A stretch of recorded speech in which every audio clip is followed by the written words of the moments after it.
Hello Malaysia, hello. Ini adalah militeri Indonesia, komando Indonesia. Di Asia Tenggara ni komando yang paling bodoh sekali adalah Indonesia. Komando dia dilatih seperti anjing lah. Memang dia masuk komando Endon, anggota organ akan rosak lah. Sebab Endon kan kuat bunyi kan, dia pukul askar dia. Ni askar Endon lah tengah gelik lagu Endon lah. Lagu biasanya lagu dangdut. Semua ni umur 18 tahun. Mereka ni seperti anjing lah. Bagi arahan dia pergi, bagi arahan dia pergi. Tapi macam orang kata lah, anjing kan, kau bagi arahan dia pergi mampus lah. Dia bukan manusia. Begitulah latihan Endon. Memang tak guna lah bangsa ni. Okey guys, TV Endon banyak buat video-video. Kononnya Endon ni kuat sangat lah. Kapal perang Oswald tahun 50-60 pun dia pakai lagi. Lepas tu dia sembang askar Endon ilmu kebal, tak loot senjata, tak loot bom. Endon ni bangsa penipu, tapi rakyat dia percaya kan. Macam sekarang lah, negara dia memang bankrupt kan. Pemerintah mereka kaya raya, tapi rakyat mereka semua duduk dekat rebayam dan makan Maggi lah, Maggi. Tiap-tiap hari makan Maggi sampai mampus.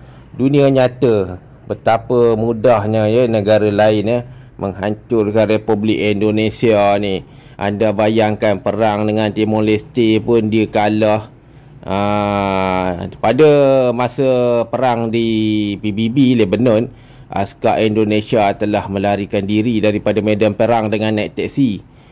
Gaya je lebih nampak hebat. Bila Israel datang, dia boleh pula tunjuk bendera putih. Ia telah melanggar piagam PBB. Ini adalah latihan perang Indonesia. Mereka masih menggunakan perecut dan melompat macam tahun perang Vietnam ataupun perang dunia kedua.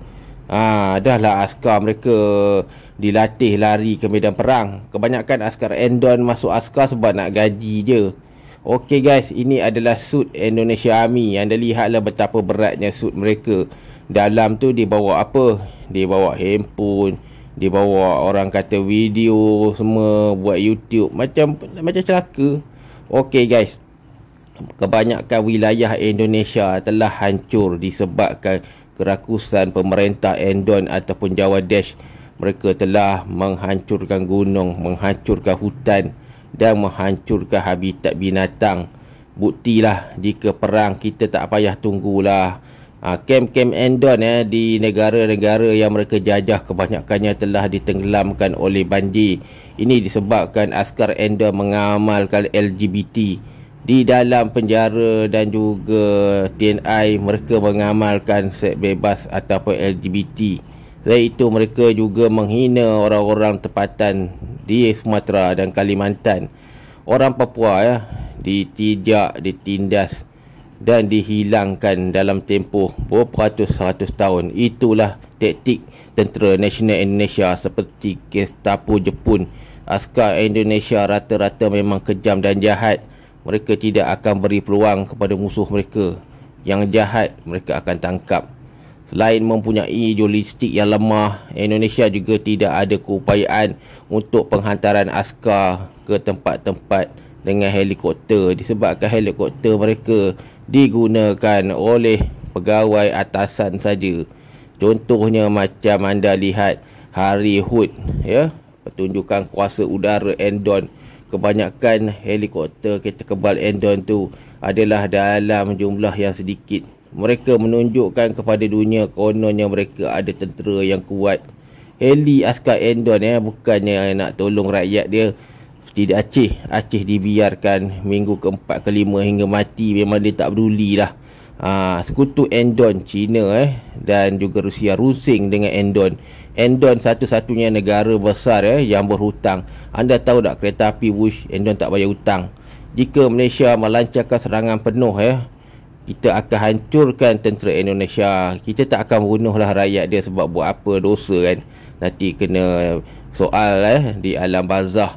Serangan penuh ke Endon akan menghancurkan ketumpukan Tentera Nasional Indonesia yang dikenali sebagai tentera makan gaji buta.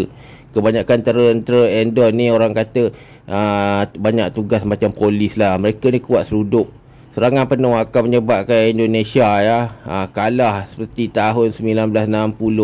Anda bayangkan kita lock udara laut, mampus dia. Lagi satu keperluan barang dia yang kita beli import adalah tempe kan. Dekat Malaysia ni kita tak payah risau lah sebab ada Cina Malaysia. Macam-macam Cina Malaysia buka kilang. Dekat Endon mereka bergantung dengan Malaysia. Ubat-ubatan, alat-alat pertanian, racun-racun dan juga segala teknologi elektronik dan handphone. Indonesia amat bergantung dengan Malaysia sebab Malaysia adalah pusat pusat lelong ataupun pusat borong pelbagai barangan seluruh dunia. Di Endon tak ada apa sebab di sana mereka banyak buka kedai Maggi lah, kedai Indomie, kedai makan. Anda pergi Endon anda makan pun kosong. Endon punya serangan macam ni lah. Dia ada senjata tapi senjata dia semua pakai relay. Endon ni dia belagak je. Sekarang ni tahun 2025 dia beli kapal perang tu hanya untuk pertunjukan kepada rakyat je bahawa mereka dia kuat. Pemerintah mereka semuanya askar kan. Askar dia nak perang lah, tapi kalau perang dia kalah. Endon akan kalah teruk jika dia menyerang negara-negara kecil di Asia. Negara dia bukannya semua sokong nak perang. Orang Sumatera, orang Kalimantan, orang Papua memang tak sokong negara Endon. Macam ni lah serangan ke Endon akan menyebabkan Indonesia mampus. Selain itu, Papua, Sulawesi, Sumatera, Borneo akan menyokong Malaysia jika Indonesia menyerang negara Malaysia.